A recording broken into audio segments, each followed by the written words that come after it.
Hey guys, welcome back to my channel. It is another beautiful day and I wanted to record a quick Q&A like I said in my previous video. So I put it on my Snapchat that I was going to do a Q&A and asked my followers to send me some questions that they had, and then I also decided to answer some questions that I've gotten previous to that that were repetitive. And so let's get to the video. If you hear any sounds in the background, the kids are awake. I try to do my videos when the kids are asleep, but you know, you gotta take what you're given. Where do you normally live?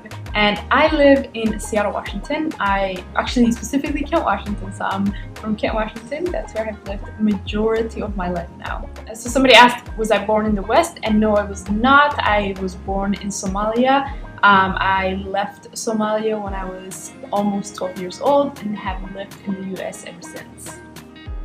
Did you go to uni, and what did you graduate with? Yes, I did. I went to the University of Washington in Seattle and I double majored in political science and communications.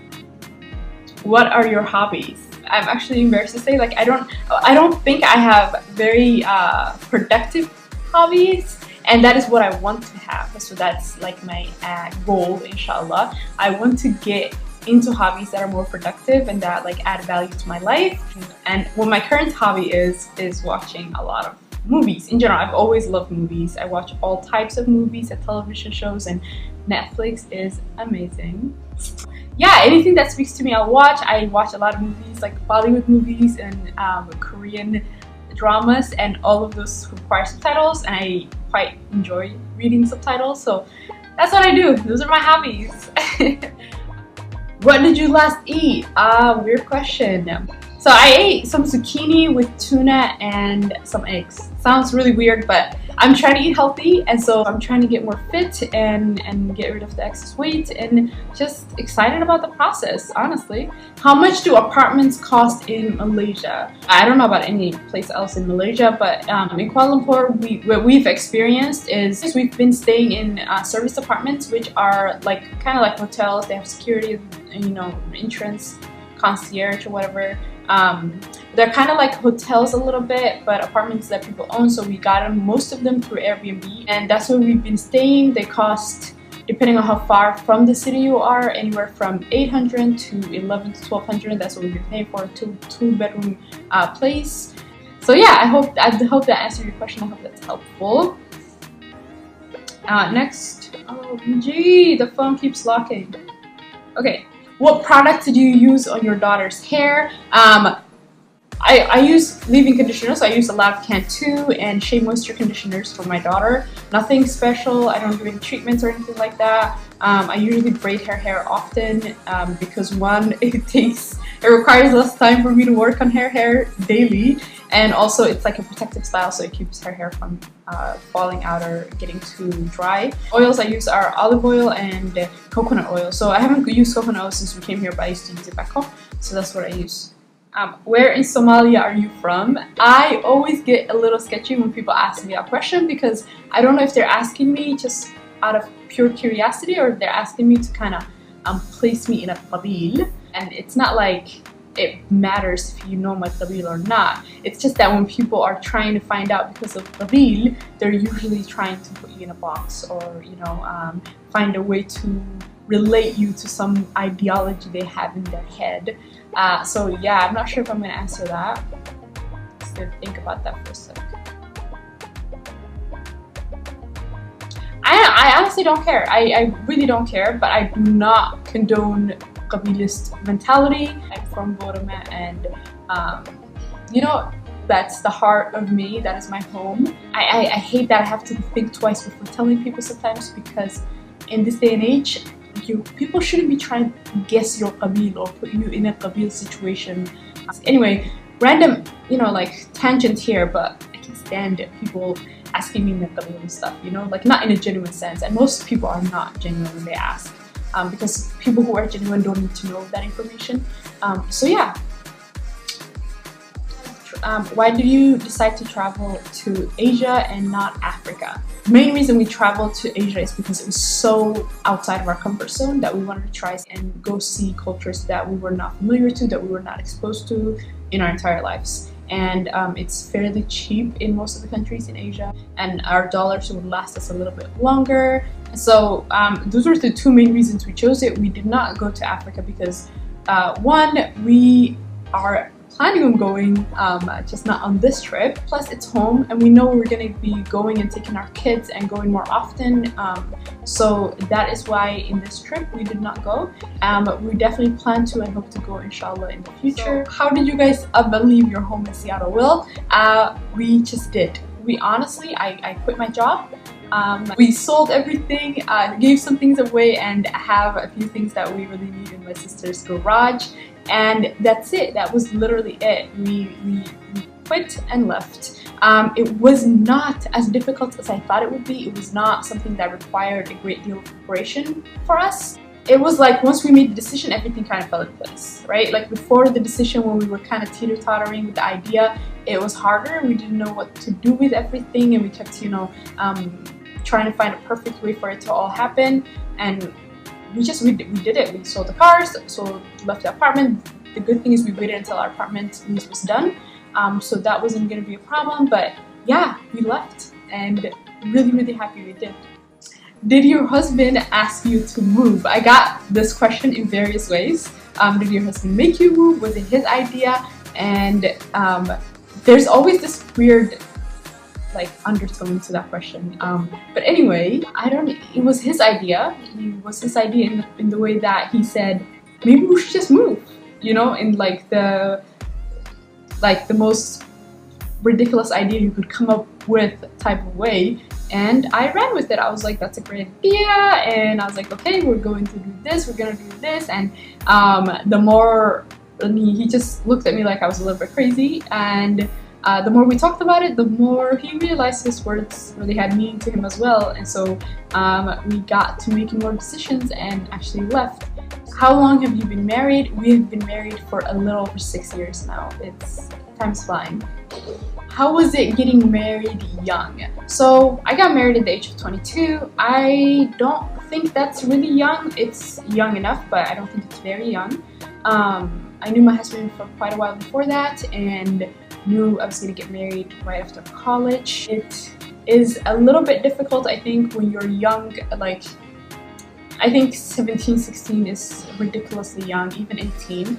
But you know, when you're about 18, a little bit older, it's still difficult. I think even into your mid-20s and above, there's a lot you're learning about yourself, especially in those years in college and the years of, you know, finding a job and those first years of just getting into the real world.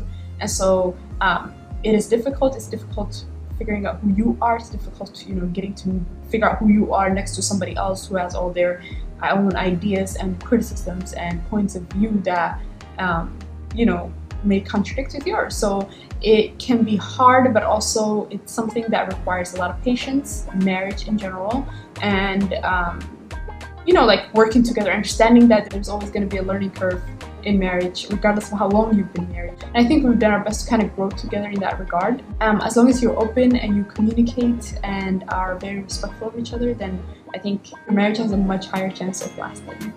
How do you maintain a long marriage after kids? Well, I don't know about long marriage after kids. I'm working on that. I hope that our marriage continues long after, you know, our kids are grown and we're grandparents. To me, and the way we kind of approach our marriage is that we talk as much as we can about things. So I would say one of the most important things for me is like making sure you fight fair. So if you're gonna have a fight fair. So don't ever go at somebody's insecurities just in your anger, you know? That's how you treat an enemy, and you don't want your spouse to ever be in this position of an enemy. And don't bottle things up. Like, don't keep things without being discussed and talked over. That's how we do things. We try to talk as much as possible, and I think the most successful thing that we've done is our friendship. I think we were friends before, and we did not lose that friendship. So we have moments where we are like, okay, I'm gonna tell you something as a friend. Don't judge me. Don't talk. You know, you don't be my spouse. And so that's what it is. So if I want to talk about something that's related to me, but I don't want him as, you know, that judgment, or him talk to me like my spouse, then I'll be like, okay, you know, friend time. That came helpful, especially in the beginning when there were a lot of things we were learning about each other. We you know, it's hard to talk to your husband about how, you know, XYZ is not done by the time you expected, or blah blah blah, and we'd be like, okay, friend time. So my husband's not doing this, I keep telling him about this, and we kind of talk like that for a while. I think we still do that, and that's helpful. So I would say keep a friendship, build a friendship, because the infatuation, the love does not last long, and it's in bursts. You know, there are bursts of fantastic, you know, all that crazy infatuation type of love, and then there's like the everyday life where you're just two people that are living in the same house. And so building a friendship, something, you know, keeping that level of friendship where you can talk about things outside of your marriage to each other is fun, and it's good for you. I think it's really good for us. Keeping things from ever getting below the belt, and making sure you never disrespect somebody or hurt them, and aim at their insecurities, and communicate. Just talk it out, talk whatever you need to out, and you do need to talk about everything as much as possible. At least that's my point of view. I don't have, you know, 30-year marriage wisdom, but that is what has worked for us so far, so I really hope that helps. What music do you like? Like I said, I listen to a lot of different music. I like Hindi music, Somali music, Arabic, Spanish music. I listen to Korean music, West African music, East African music. I don't have to understand the language of music I listen to. I can sing along to a lot of different songs in a lot of different languages that I don't understand a word of. So yeah, it's whatever makes me feel good. How many languages do you speak? I speak English and Somali, and I can understand like a tiny bit of Spanish, and I can understand some Hindi from all of the Bollywood I've been watching, and that's it. And Arabic, because I learned Arabic in school back home when I was a kid. So I really want to learn a third language and just kind of build on one of those languages that I know, especially Arabic and Spanish, because I learned those in school. Most likely I would learn Spanish because I have most access to practicing Spanish back home. What's your favorite city that you visited? It is Kuala Lumpur. We love the city. Just both of us fell in love with it as soon as we came here. It feels like home away from home, and we definitely plan on being back here at some point, inshallah, or several times, inshallah, in the future. Can you do a day in the life video? Love your vlogs. Thank you so much. I will do that. Right now, we're not moving around over a lot, and we're not doing much. Our life is more routine for the next few months. So I don't know what I show you, but I can definitely do one and just show you what our, you know, more routine version of our trip so far looks like. How old are your kids? I have 2 children. The older one is 4, almost 5, and this younger one is almost 3 years old. Are you planning on more kids? Yes, inshallah. Not immediately, but yes, absolutely want to have more kids. Why did you decide to take the kids on this long trip abroad when so young? I think that is one of the main reasons we wanted to take them, is because they're young. As you get older, you know, have less excitement, or at least less adventure to you. I think when kids are young, they don't have preconceived notions of the rest of the world, or have an idea about what type of people live in what country or whatever, you know. And so we want to expose them to the outside world, outside of the US and its politics, as early as we could. And we wanted to explore and experience somewhere that is outside of our, you know, level of knowledge that our kids will be introduced to. That's what we wanted. I think it's a perfect time to start, and they'll remember all the airplanes if nothing else. So yeah, what are your pet peeves? I think I mentioned one earlier, I don't even remember what it was, but I really truly hate the statement that boys will be boys. I hate that so much. Another one is when people say I am Somalian. Sorry to break it to you, you're not Somalian, you're just Somali. When people ask you, but where are you really from?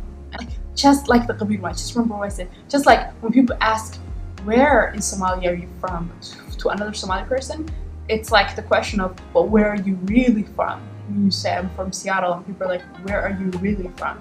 Like, why can't I just be from Seattle like you? Because if I ask the person asking me, they'll just say I'm from Seattle, but you know, whatever. I'm just saying, those questions really irk me because you place them in a little box in your mind so they can, you know, decide what your worth is, or, you know, I don't know what they want to decide when you think like that, but that is the type of person or the type of question that just makes me really uncomfortable. How can you afford to travel? Well, we had some savings, and my husband's business is still running, so we get some income from that. And we try to be as frugal as possible. So that is it for this video. Thank you so much for watching. If you've enjoyed it, please give it a thumbs up. And if you like this content, please subscribe to my channel. And until next time,